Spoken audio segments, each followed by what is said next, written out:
Nakati ya États-Unis. Restons chez Lisa Loboko pona kolia biloko kitoko repas ya ban Afrika.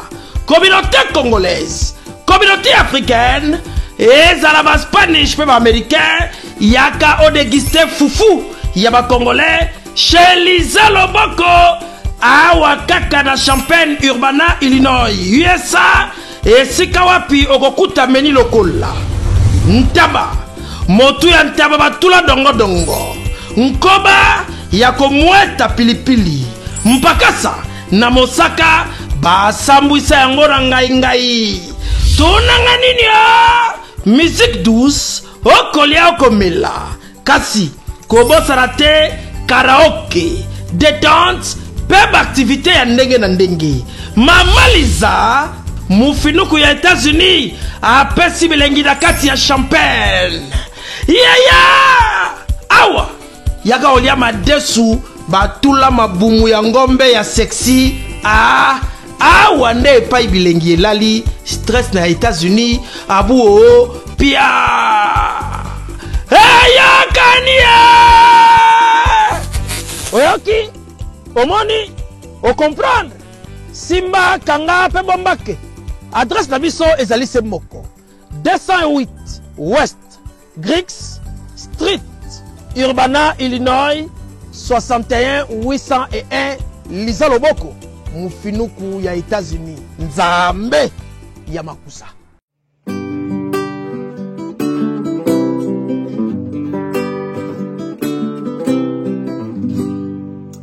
Brazzavillois, Brazzavilloises, le Congo.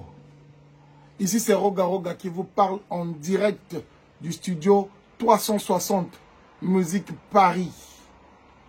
Je profite de l'occasion parce que je suis en train de finaliser mon single Nzungu qui va sortir le 21 juin.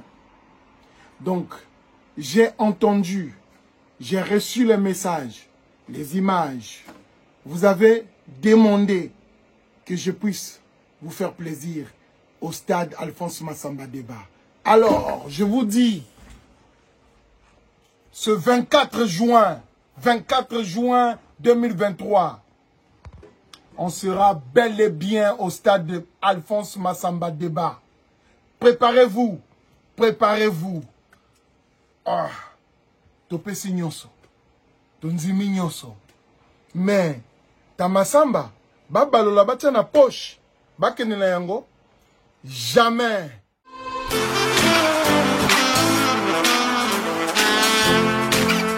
Vous êtes en Europe, Asie, Océanie ou en Amérique.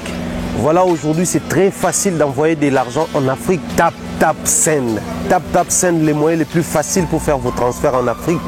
Et surtout, en République démocratique du Congo et la République du Congo. Vous avez déjà ROCP là. C'est-à-dire, on de la maman, papa, mbongo, cousin ou neveu. C'est plus facile aujourd'hui. Tap, tap, send. Télécharge l'application et envoie ton argent sans inquiétude. C'est très rapide et fiable. Ceux qui ont Tindi Mbongo, on a Kinshasa, on a Orange Money, on a M-Pesa, on a Airtel Money. Ceux qui ont numéro à Brazzaville, on a MTN, on a Airtel Money. Utilisez les codes promo Mumbaya et vous aurez droit à 5 € de bonus. Donc ceux qui ont Tindi Mbongo, frais de transfert, les ATO. Mbote Balandia, émission politique et nous, na Africa Mobimba Télévision, avec plaisir de présenter une émission. Nous avons fait un bon temps. Oui, nous étions pas à la hauteur pour que tout puisse avoir une information où ils allaient coller la République démocratique du Congo. L'autre fois, la bongo sur affaire, il y a arrestation, il y a Salomon Kalonda et puis sur la fabrication des véhicules en République démocratique du Congo parce que il s'allie vraiment la toile nakati à Kinshasa. Bah quelque chose allait comme tout na maebele. Est-ce que ils allaient fabrication, tout ils allaient montage ne va pas ça là nakati à République démocratique du Congo. Il y a tous allés bongo na communicateur, il y a Union Sacrée Jojo Maele à qui j'ai dit bonjour Ndeko Jojo. Bonjour Ndeko Merveille, bonjour na merci pour l'invitation. Un bonjour particulier na numéro 1 de la République, Tata Mokonjo Ekolo Félix Antoine Tshisekedi Tshilombo. Un bonjour particulier aussi à ma famille politique, la force populaire des démocrates où ils allaient parti cher il y a autorité morale de Jean-Louis Baouna botepe na ngana benga kae patron et administration na biso ya parti ndeko Yvon Mundadi mbote na bato nso ba kotala biso et un petit message naza ko apporter message wana na ba congolais nyonso nazo ko sala message d'appel pour dire aux Congolais que c'est samedi 17 juin rendez-vous à Moko dans le stade municipal il y a Massina ils allaient sortir officiel il y a FPD ou FPD ils allaient famille politique na biso ou ils allaient parti politique na biso alors to bengi bala nyonso ya Changu il y a Funa il y a Lukunga na ya Mwamba baya ko biso to benga ngo fête baya ko festoyer na biso parce que tous en année électorale étant que parti politique et puis membre réunion sacrée tous ko affûter ba arme la biso parce que on s'est fixé comme objectif oyo ezali ko kozala na nouvelle majorité parlementaire en 2024 tant que tata mokonzi okolo azozwa deuxième mandature parce que deuxième mandature ezali assure alors biso FPD tozali ko accompagner tata mokonzi okolo donc tozoko ke na ligne wana na bengi ba kongomani nyonso baya to baya ko assister biso en fait. Donc je pense que nous allons parler république et puis je pense que tozala na hauteur ya ko répondre à ma question. Merci beaucoup. Très bien, merci beaucoup. J'espère que tout le monde a qui comment est-ce que l'image est tamboli et puis la République démocratique du Congo basée na Sengo mingi ya comment la société Mercedes marque Benz et ko sala et ko exploiter na katia République démocratique du Congo. Lorsque vous avez vu le message particulièrement en tant que Congolais au sentant qui comment? Bon, oui ndako oya marabatu ndako ya Beni. Alors, biso Congo, tous en a ba potentialité ébélée. Alors, lorsque vous voyez, il y a une chose qui s'est fait en République démocratique du Congo. Le loco, il y a industrialisation, bon, il y a mounene. Oh, tu remontes biso moko awa. Je pense que c'est le moment positif. Ce qui n'a pas la montée, donc je suis ennemi de la République. Baobi, mon toit, c'est un avancement, mon ingazandoki. Donc, si on a CP, en général, cette nouvelle m'a plu parce que certes que monter mais on a besoin de trouver misala parce que la main d'œuvre elle sera locale. C'est une main d'œuvre locale où vous allez congolais donc c'est un moyen pour notre pays d'avancer, c'est un moyen pour nos frères de trouver un emploi et puis c'est un moyen aussi parce que au moni le domaine il y a transport peut-être ezalaka pas peut-être mais la statistique ezalaka monopolisé par des privés. Mais lorsque c'est cette usine il y a montage on a dit Transco où ils allaient entreprise pas où ils allaient entreprise il y a l'état et qu'on a un avantage belé qu'on a un avantage il y a entretien qu'on a un avantage il y a bus banani un avantage Transco Transco qu'on a un avantage il y a entretien il y a bus à cause appel un avantage peut bus monsieur va commenter va couper sa peau et quand on a quatre transports en général c'est une bonne nouvelle pour la nation, pour la ville-province de Kinshasa, une bonne nouvelle pour mes frères congolais parce que ce que tout n'a bateau vendu aux environs, tout ils vont être contents parce qu'ils vont rejoindre Moussala. Donc, n'a pas une mauvaise nouvelle, donc c'est une bonne nouvelle en tout cas. Ils allaient partenariat gagnant-gagnant ou soit tout bango bayeka pour que accompagner Visio à chef de l'État. Je pense que lorsque Baye vient sur le sol congolais, ils viennent d'abord trouver un gouvernement qui est responsable. Ils viennent trouver des autorités qui sont responsables. La première des choses, si le quoi va s'asseoir, va exploiter le domaine, il y a industrie mécanique.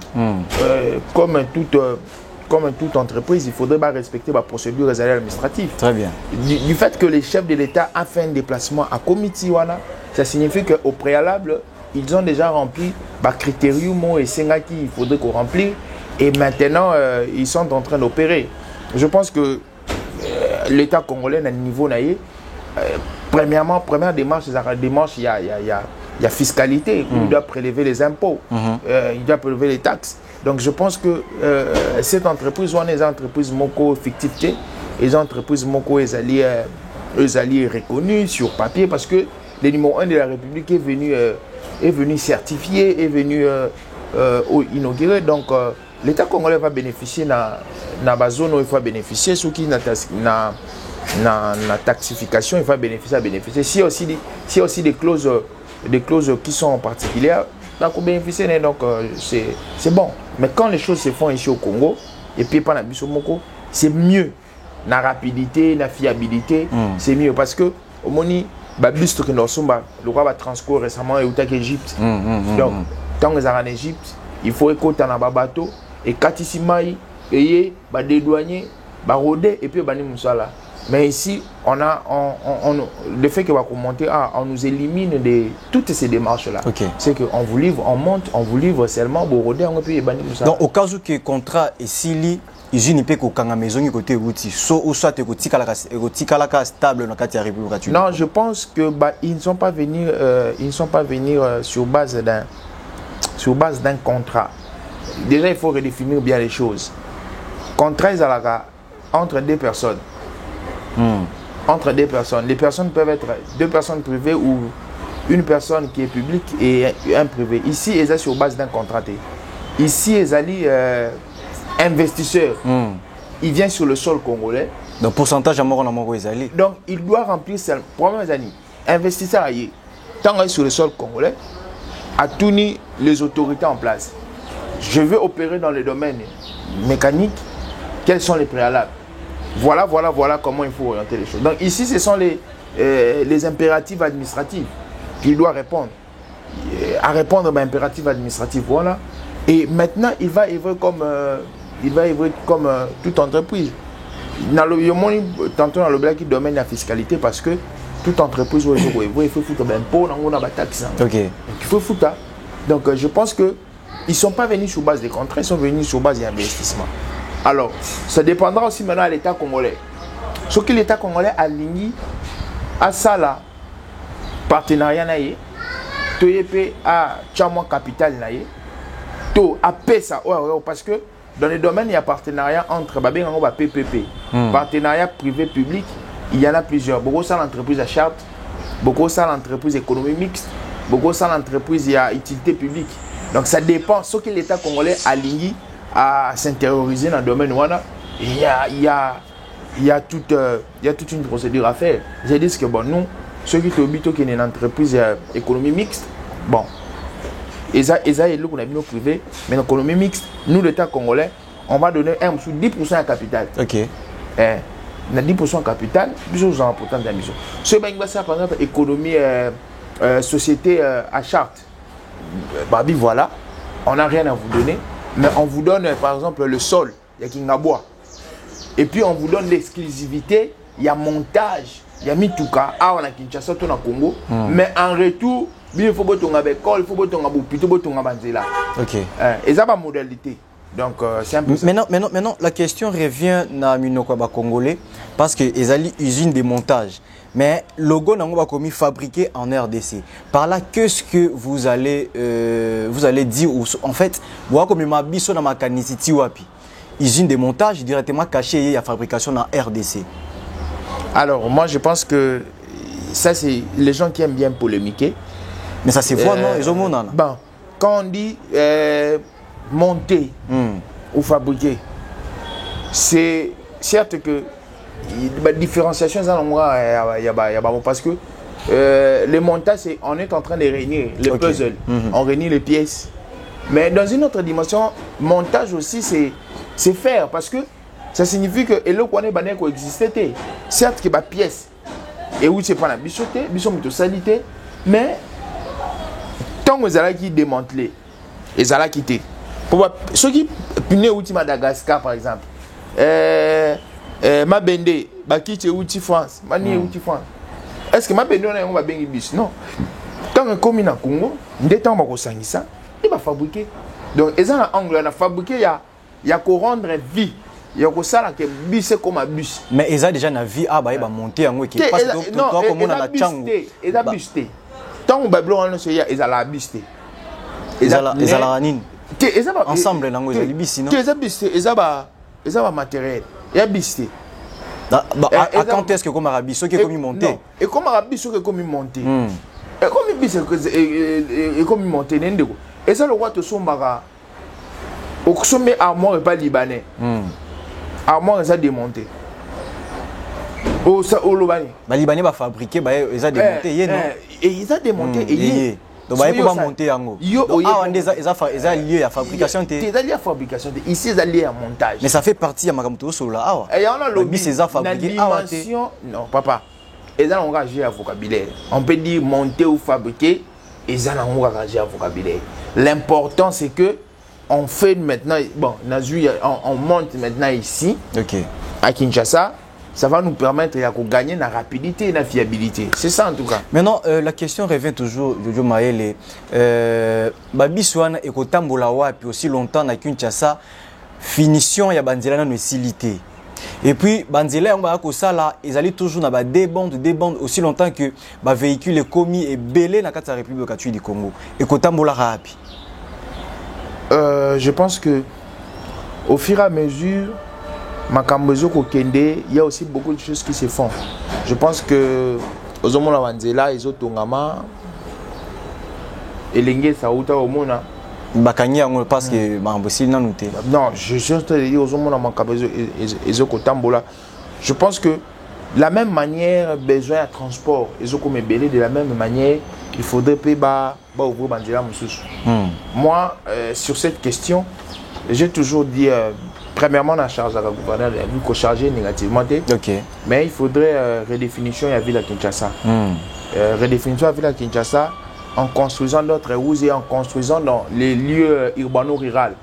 On met la place pour quoi Bamaloukou, Bamitendi. Il y a des lieux où il faut qu'on construise l'agglomération Yassika, au Tchabanzela Yassika. Parce que au moment où il y a la bonne parce que épicentre de la ville. Et à Kalina Nakala, Gombe Lelo. Donc, si autant épicentre de Gombe, ça signifie 8 heures. Comme à 6 h, 7 h, 8 h, 9 h, tout le monde est concentré dans Gombe. À Okende. L'embouteillage. Si on bandi à 16 h, 17 h, tout le monde est Zobima. Donc, bâtiment soit au placement au Zobima. Mais du fait que si on décentralise les activités, je pense que le ministère a pêché les femmes, le ministère intérieur, au moins que Moutachangu, au ministère intérieur, où là il y a vu la Kenya, au moins qu'il y aura moins d'embouteillage. Donc je pense que ils ont un peu angle, mais côté Banzela,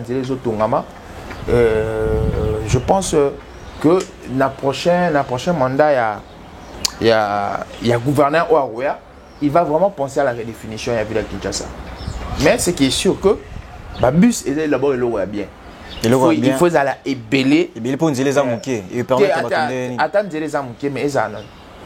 Au début, l'histoire, il y a New Transkin. Oui, il y a New Transkin. Bon, en fait, New Transkin, ils ont qui œuvrent à hôtel de ville.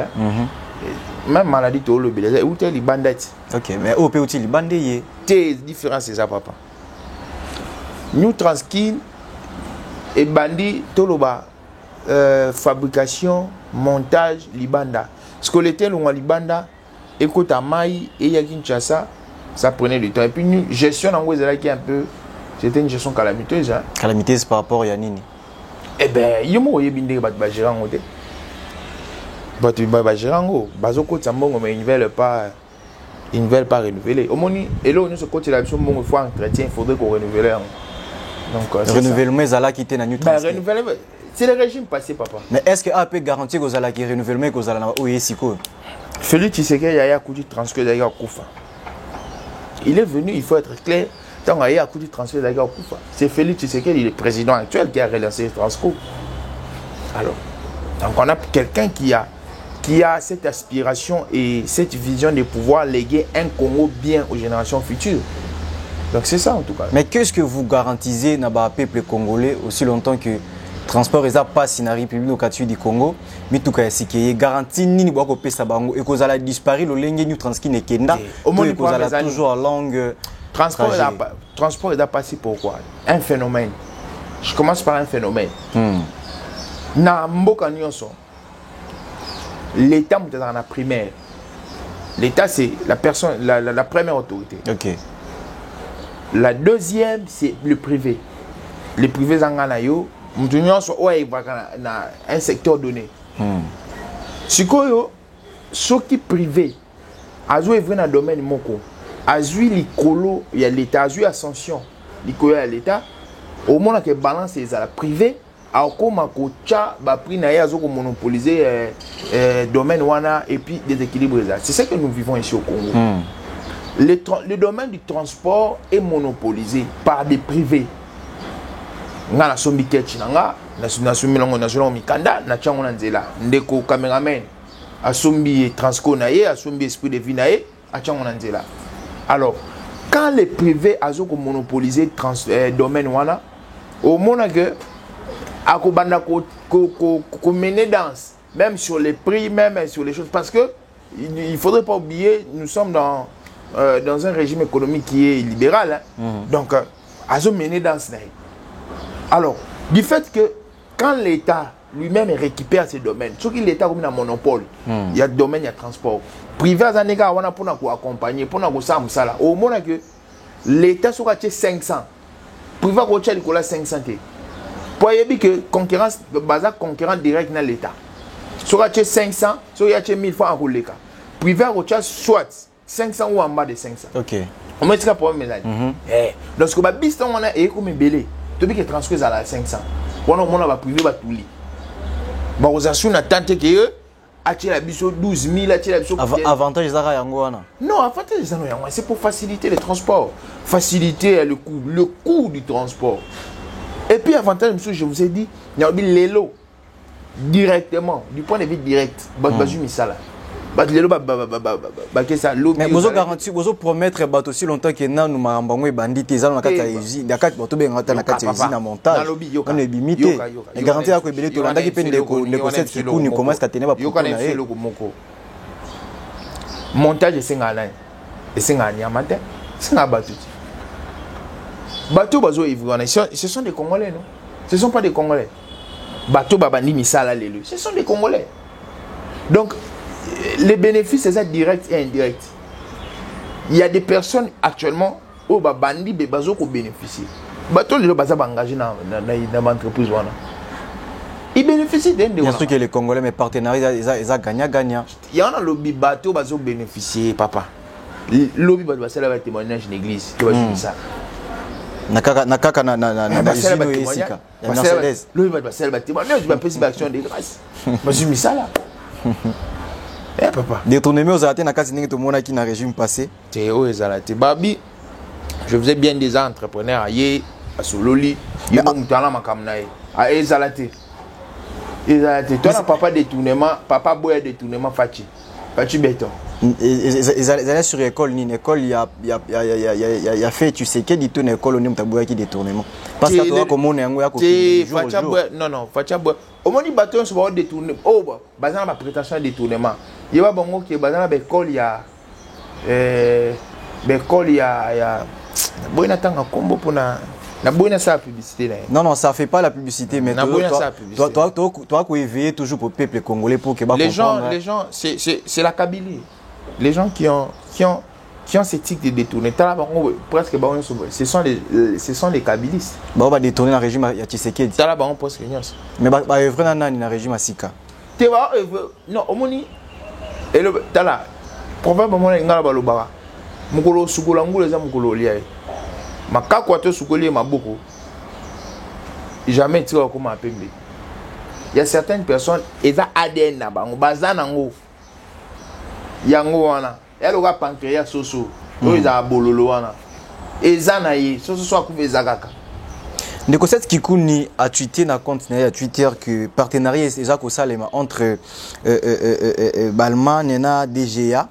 Maintenant la question revient à Koyeba, est-ce que DGA ezako assumer responsabilité pour que sa valeur na gouvernement il y a fait sortir Tshisekedi? Je pense que quand les partenariats se font, il y a toujours des préalables. Biso toko qui est na posture il y a faiblesse. Ça signifie que tu as une posture ou ceux qui ont eu engagement en Allemagne par les biais de DGDA. Je pense que derrière DGDA, na pesimbote na autorité morale les camarades, les patriotes, l'excellentissime de Jean-Louis Baouna qui est notre autorité morale. Parce que c'est un monsieur qui qui a beaucoup œuvré. Depuis 2021, il a été nommé comme DGDA. Il y a DGDA, Direction Générale des Douanes et Axes. Et il y a de cela, je crois, 2 semaines, 3 semaines, papa m'a conduit Kolo a promulgué, a signé qui ordonnance et il a reconduit le camarade autorité morale de Jean-Louis Baouna, na poste directeur général adjoint, donc chargé de la question technique. Il a passé mbote na musala makasi azoko sala pour na DGDA. Donc je pense que sur une question je dis que c'est normal. Il y a certaines au monde c'est bien de parler. Au monde makasi a opposé na balubaka. C'est bien de parler, mais la pratique ou la technique, bah éviter qu'est-ce qui se passe sur terre. Mais na malobande misale mona nakadi. Soko lobite au moins. Moi je comprends. Misale ko kendete. Na comprendre ba mususu bazorama timing na ba réseaux sociaux au sala mutie. Comment? Mususu vient des réseaux sociaux. Alors mugina tongo mususu ba mususu akocha 1 giga, akocha $10, mususu ndeko wana ndeko 7, akocha mususu. Le roi y a moi mobimba, c'est l'abonnement moi mobimba, il faut continuer Twitter, Instagram, tout ça. C'est ça. Ben information de quoi c'est à Twitter, na kata compte na ezali mensongère. Bon, ça n'engage que lui. Omoni tout ça quoi. Tant longtemps qu'on peut le roi non ça les pubs. Non, alors à propos ezali vrai parce que y a ça l'analyse. Tout le monde qui va mis tout que yaka, mais ti le lot et ça li pas même le temps où et kanake ça là et qui donc on s'entend que où est pe sikoyo et quoi émerger tel le ligne to kanisi tout doit ko kanisi ça. Non, je pense que dans la vie il faut donner le temps au temps. Lorsque ozo ko tirer mon tout bongo, il faut voyer baka le pourquoi. Il est un intellectuel, nous sommes intellectuels pour juger un fait. Il faut toujours aller des causes et effets. Il faut voir le pourquoi il y a chose avant qu'on tire bon. Mais les on appelle ces réseaux sociaux, merci pour. Il y a certaines personnes comment qu'on bima pomba babo ils canent les réseaux sociaux. Donc très bien, j'espère que vous avez belé Kolanda Bisso partout ici vous allez émission Nabino politique et nous présenté par votre humble présentateur Merveille Ngolo. L'autre Zakolo Belato Lobeli Mingi Mambo Italie usine de fabrication puis to Timo Lisusu sur arrestation ya Salomo Kalonda Dela. Monsieur Jojo Maele, depuis que Félix Tshisekedi a émergé à tenir Congo à Kenango Liboso, mais toi comment on toujours ils ont arrestation du jour au jour kola arrestation mingi peso alaka mingi politique. Maintenant la question est que pourquoi il y a toujours des arrestations politiques dans le gouvernement il y a Félix Tshisekedi. Alors je pense que ceux qui bakangi muntu bakanga été pour entambola bien pour la l'activité. Ceux qui bakangi muntu bakanga été pour la Merveille Ngolo un garçon intelligent ou beau. Quand on arrête une personne, c'est parce qu'il a des séquelles infractionnelles. Ça signifie qu'en lui ou dans les actions qu'il a posées, il y a des tics, il y a infraction. Et on ne faut pas interpeller. En général, donc, je pense que sous le régime Tshisekedi, na bateau n'y so bakangi.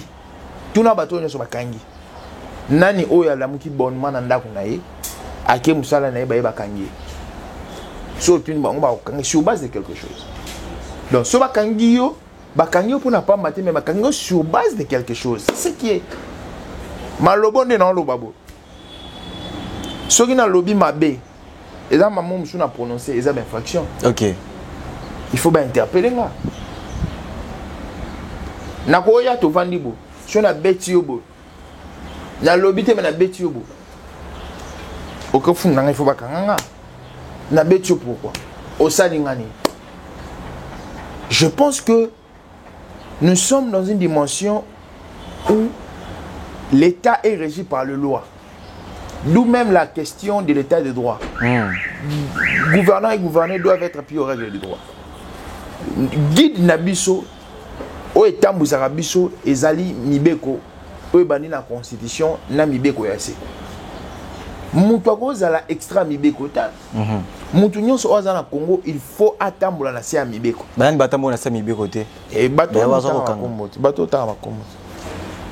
Mais l'acquisition na bango to ko mona so balandeli ba enquête malamu eko bimaka loko les ali le lokuta. Teza lokuta ta. Na ebimi lokuta. Na bimi lokuta. Mais tout le monde qui n'a procès à 100 jours. Non. Posé à 100 jours. Posé à 100 jours. Il s'est déploré une faille. N'a pas s'est déploré faille wana. Mibe ko landeli. Mettons balandeli. Mibe ko balandeli. Ils ont vu que Monsieur Kamere n'y était pour rien. Babilo que son mama qui les lots ba monsieur zana port il y a deux doma monsieur na port il y a Angola kuna. Babilo que son mami. L'argent peut être quantifié en espèces ou en matériel. Na ozo babino mbona ba mbongo ebele bo sala ba iPhone 12. Na muta lobby na $500 na maboko. Na muta bina na iPhone 12. Différence c'est ça. Différence c'est ça kaka. $500 et ça va billet, il y a 105. iPhone 12 azui yango Alexi yango bo. iPhone 12 ça vaut plus de $500. OK. Donc c'est ça. Ndeko kamere bandaku ezalaki oyo basombaki parce que bando jugé pour l'affaire ya bandaku préfabriqué ezalaki na ba port tant ba ke ba investiguer ba sel makamano ils ont vu ça. Donc c'est ça en tout cas. Jama Kabunda zapi. Tant ça là point de presse naé. Non, la question se revient à Zawapi. Jean-Marc Kabunda en prison. Tant que ça qui point de presse naé, ne cotisez dit non plus monsieur Joe Maé de qui est loba ou ya lobaki. Oh ya lobby et transgressé mi beko. Mais toi que le solo, Nicolas Bosolo, mais pourquoi Bosolo a revenu? Ils ont une accusation. Yo kana biboya. Infraction ba commettre un acte paix en parole.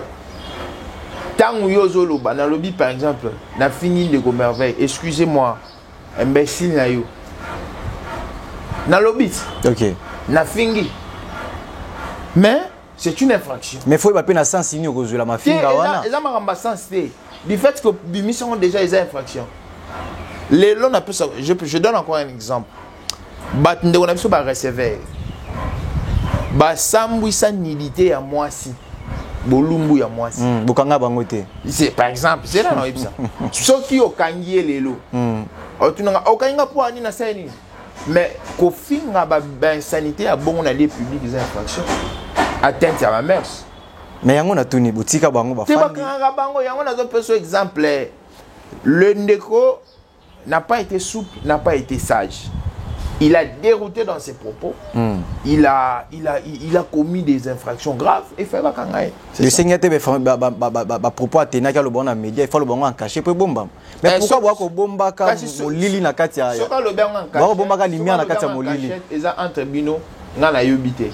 Soki l'état oyo azali ko sécuriser biso nyonso. Ayoki makambola, il faut interpeller. Ndeko jojo bike na Congo wa oloba bosolo, oloba lokuta okofinika kana na kokangama. Mais pourquoi toi ko bomba ka vérité to bimisaka lokuta liboso? Cher frère. Omoni le kutango yo zolobela na vérité ngana yebité. C'est que oyo ngana yebizani. Muntu soki osali eloko ya mabe. Esika batu bavandi, il faut bien interpeller. Quelle que soit casquette yozala. Tout ça n'amboka ben touchable était. OK. Tout ça n'amboka oyo. Ndeko merveille a qui porter plainte ministre. Ce ministre a la raison te bakangié. C'est simple. Donc comme ça me demande le roi est Nzambe, le roi est saint, le roi est azali quoi mobeko. Non, article 70 de la République, la Constitution lobby que tout individu il faut respecter. Na début ya mandat na ye aloba ki bokomonaka ba détenu politique qui na ba loko nyonso. Mais l'autre wa komona eza kokomaka en répétition. Moi o esilimu o ekolanda wana ba tie total dossier esilité mususu wana ba tie après un temps liberté provisoire ebimi dossier likolo ya dossier. Maloba eza ezozalaka respecter to ezozalaka fuiter. Tuna ndeko Manix yenda. Quand même logo ngina tanga comme tuna il a fait 4 mois na année na landaki na Bosolo. Abi tala ninga bimi tala no santé na abi ba no traiter bango bien bazo permettre moi si na amona bazo pesa bango aner o aner na nya subela makila ndiko jekoko aner ba Jean Claude ba bâtonner Jean Claude Muyambo ba binya ba état mon grave papa garantir un commis à protection na pesio exemple boy na vie yo soza papa Aussi, moi, nous, à 18h, à 20h, au ça, Au reproché. hein? Au reproché. Au reproché après. PC punition. Papa m'a l'âme, ça moi la punition. Paix à l'âme de ma grand-mère qui m'a indiqué. Dans d'autres actions, après 18h, à Ovan Sanga Libanda, si Libanda na veranda, si 22h, 23h, côté qui est là, lobby non, on a sous 18h. Parce qu'à l'unité, oh, il y a lobby, il y a l'icône nango. L'État, c'est comme ça. Les lois doivent être respectées. À tous les super les lois doivent être respectées. Est-ce que propos yo bandi ko côté naka même bato opposition même côté la majorité ils ont faire partir té na vérité moko caché ezali ko boma bio ba petit peuple azali ko yeba té liko na ngo vérité on a monita vérité on a malobi nga na yebi yango té na monyango té. Mais pourquoi ba rester sur ko ça les surtout ba bouche autorisée à Union Sacrée. Je suis parmi les communicateurs de Union Sacrée. Je suis aussi parmi les communicateurs de parti à ma casse de l'euro là FPD. Donc naï maman là ba lo baté. Mike Mukeba ya zawapi. Bisom de Tinaye à Kende na CML 13 avec ko bimité papa. Tout ça la batu quoi. So tu nga Mike Mukeba ya zawapi. Ngam na Tinaye qui CML 13. Dans le collab solo ndé papa. Ba fardo ya kolanda ka moko to mususu. Solo tang balobi 450 tribito sangila baluba. Wana za solo. Mais à mon avis que les choses ne vont pas non, de la façon que doit y papa, papa, mon cher ami, je me lobby ango. Moi, nana yo ce qui a dépassé makambo lobby yo au reprocher au opinion. Est-ce que la reproche a été faite? Mais la réponse c'est qui le fait? Ce sont les instances judiciaires. Bisote muto sala. Tala. La séparation du pouvoir, hein. Pouvoir na pouvoir et na musala na. Le pouvoir judiciaire est là pour dire les droits et pour sanctionner les personnes qui ne respectent pas les règles du droit. Tant que bacho mobeko, yo respecté yangote. Ba osani, ba ko sanctionner yo. Oh, tu vas être sanctionné. De la même manière les longaï.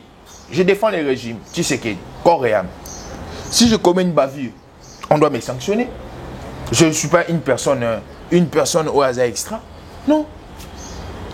RIA, moi naya, cousin ya et les cas. Et tout ça mobeko. Soit na mobeko. Lelo tomoni Salomo Kalonda na kati ya prison ya Ndolo. On dirait militaire mais un simple citoyen.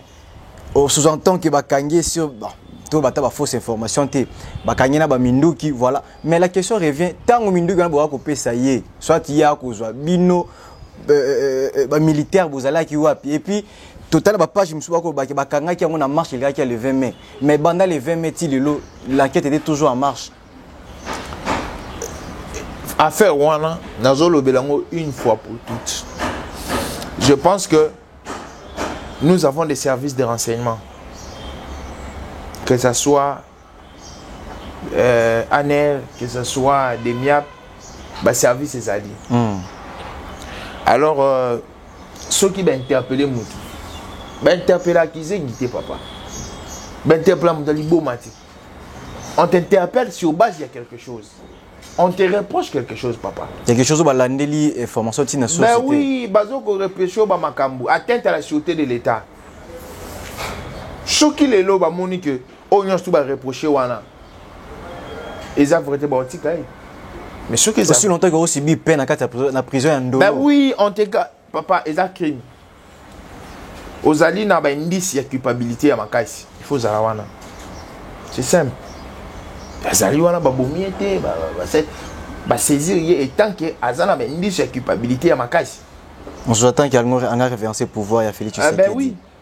Il y a des choses qui se sont vues là-bas, il y a surtout ba révéler raté. Mais to la ligne de ko Francis Kalom na Twitter na ya komi que place ba ki ne ko sala ka prescription y est pas ça azala ki on a pour ba si réellement ben information azala ki vrai ou azala ki faux.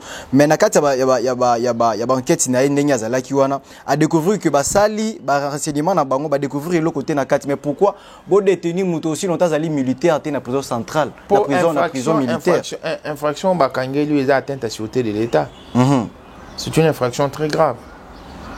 À détenir munduki À côté qui il paraîtrait. À côté qui en contact avec un groupe armé. Il y a un groupe armé rebelle. Donc c'est un peu ça. Donc ils ont goûté le gauche droite. Et ça n'a pas bangi ça que nous comme na pena élection opposition il faut to coincer bango pour que tous opposition zate toi opposition. Opposition zate. Bo bato ko mona ba utambo. Baza banani. Na bi opposition zate. Toi opposition. Ba wana baza banani. Toza bazate. Donc majorité vivent na rythme ya Mobutu parce que opposition za quitté. Dans la démocratie, dans l'opposition, même opposant opposition ils ont du point de vue conceptuel, constitutionnel. Mais bateau ba ça pour bazater papa. Au moins bateau a Lubumbashi, donc Lubumbashi c'est bon 4 mois. Au moins 4 mais ça pibo. 1 2 3 4. Ba 4 na c'est bon 4 mois. Après 4 mois tout na sous ba ensemble. Bon na union sacrée. Candidat monsieur Félix Tshisekedi. T'es basa pe belette. Candidat Félix, na président c'est Félix Tshisekedi. Basa aussi longtemps que l'autre lamu qui moko pas bimi wana ke acha libaya. Candidat Félix papa, tu signes qui charte, tu ndima qui déjà. Au moins tellement mwana bozo kota biso petit peuple na kati ya yiki. Yo ko bater côté ni to tia moto to rolanda. Candidat Félix Tshisekedi.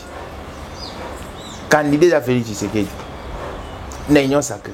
Bango tuna ba candidat bango za. Tu es vite, hein? Il y a ça la peur na côté ya majorité. Comme on a bagrango basangani pour combattre mutumoko. Toi comme on a Moïse Katumbi Chapwe Matata Mponyo de sanga basangani pour que ba accompagner vision ya mutumoko Matata Mponyo pasa na kati. Politique ya nzango te. Banani ba beti nzango. Politique ya nzango te APG de dames te. Mais bino ka bato union sacrée tango bozalaka na côté ya opposition bolobaka ete tokosala de toutes les façons pour que tozwa pouvoir ou to maintenir yango to kenango. Oui, to maintenir. Bien sûr, mais qu'est-ce que vous pouvez garantir na bato bakosala ba côté opposition? Mais ça la ba organisation na bonde ba lingi. Mais suka ba opola. Match ya. Ba opolo maintenant c'est comme quoi na ba arrestation na match ya 2-0. Bokangi Moïse Katumbi Ndele ya Congo central dans pour Ndela ya Bandundu. FCC aucune élection té. FCC ba aucune élection té. Pourquoi? Oh, ba sans rola guité.